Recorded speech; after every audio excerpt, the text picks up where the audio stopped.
ADD is attention deficit disorder. Ed, who has ADD, calls it attention surplus disorder, and the reason will become apparent. Most of us on the Art and Design programme think we have ADD. There are a lot of misconceptions about ADD, that the student is lazy, stubborn, willful, disruptive, impossible, brain damaged, stupid, bad, and that they are deliberately behaving in this way. But really, there are a whole series of things happening. Daydreaming, confusion, distraction. As a result, there can be problems with memory and a difficulty in organising things. This can result in problems completing tasks and focusing. Sometimes the student has a difficulty in keeping strong motions in and interrupts inappropriately. But there are also positive aspects to ADD. People with ADD are creative, smart, imaginative, energetic, intuitive, often seeing or feeling solutions to problems. They can be hyper-focused when they find something that's interesting, and they also can be highly productive. Ed, who has ADD, as we said, wrote, "Impulse leads to action. I'm short on what you might call the intermediate reflective step between impulse and action, therefore lack of tact. Most of us with ADD crave high stimulus situations. Time parcels moments out into separate bits, so we can do one thing at a time. In ADD, time collapses and becomes a black hole. It's like driving in the rain with bad windshield wipers. Everything is smudged and blurred and hard to see. It's like listening to a radio station with a lot of static, and you have to strain to hear. Once ADD has been diagnosed, with help, the student can learn to cope. An untapped realm of the brain swims into view. Radio stations tune in. The windshield is clear. He surprises himself and all around him. Diagnosis can be liberating. It takes the case from the court of moral judgment to the clinic of neuropsychiatric treatment. It tunes out the noise of guilt and self-recrimination. He also says that getting enough exercise can help release the noise from inside his head. So we're going to do drawing,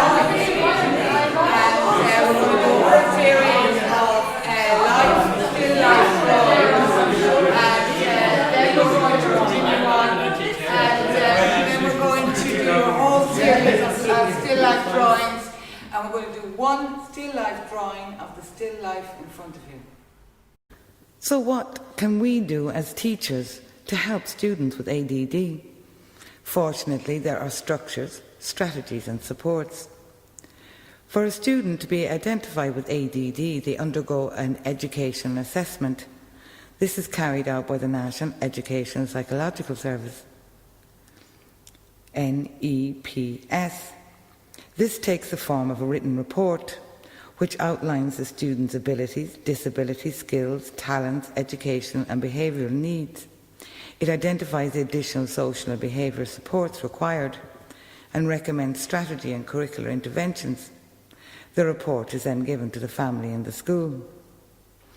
When the school receives the report, the individual educational team is put together to develop a plan of action. This team is made up of, when appropriate, the student, the family, the school, the special education needs organiser, the special needs assistant and the teacher. Their job is to put together an individual education plan. So what is an individual education plan? It's similar to the educational assessment, but it's more specific. It is how to plan to implement the recommendations of the assessment. It outlines the student's abilities and talents and educational and emotional needs and how these affect the educational development. It establishes the present level of education performance and how the student's progress will be measured over a 12-month period. When the education assessment is carried out in primary school, It also examines how the transition from primary school to secondary school is managed.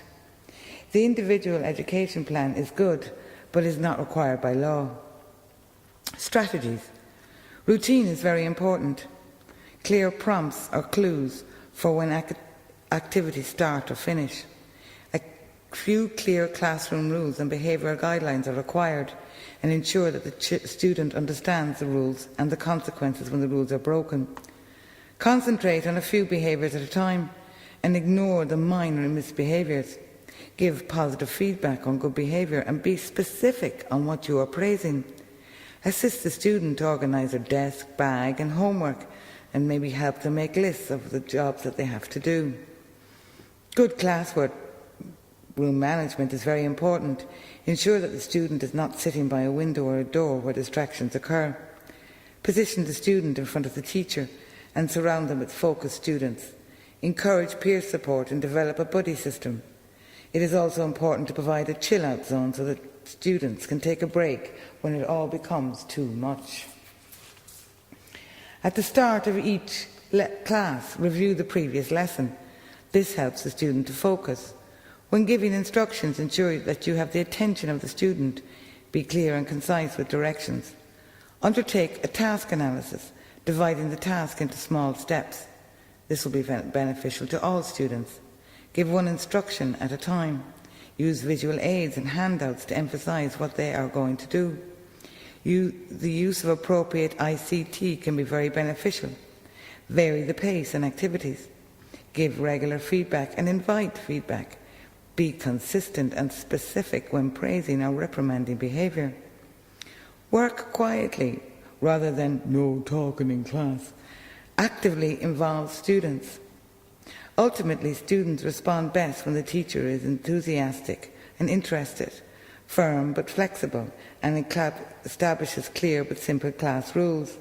Being calm, welcoming, supportive, and aware of the students' vulnerabilities is very important, but a sense of humour will go a long way towards improving the day and the life of a student with ADD.